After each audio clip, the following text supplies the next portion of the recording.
KP. ಶ್ರೀನಿವಾಸಣ್ಣನವರಿಗೆ ಹುಟ್ಟುಹಬ್ಬದ ಶುಭಾಶಯಗಳು. ನಮ್ಮ ಜನಾಂಗದ ಎಲ್ಲ ಪ್ರಮುಖರು ಸೇರಿ ಇವತ್ತು ಅವರ ಹುಟ್ಟುಹಬ್ಬವನ್ನು ಆಚರಿಸ್ತಾ ಇದ್ದೀವಿ, ವಿಜೃಂಭಣೆಯಿಂದ ಆಚರಿಸ್ತಾ ಇದ್ದೀವಿ.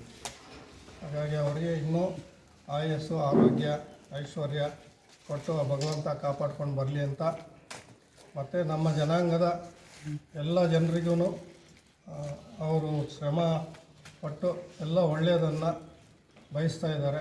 ಇದೇ ರೀತಿ ಅವರು ಇನ್ನೂ ಮುಂದೆ ಚೆನ್ನಾಗಿ ನಮ್ಮ ಜನಾಂಗದವರಿಗೆ ಶ್ರಮ ವಹಿಸಿ ಕಷ್ಟಪಡಬೇಕು ಅಂತ ನಾವು ಈ ಮುಖಾಂತರ ಕೇಳ್ತೀವಿ.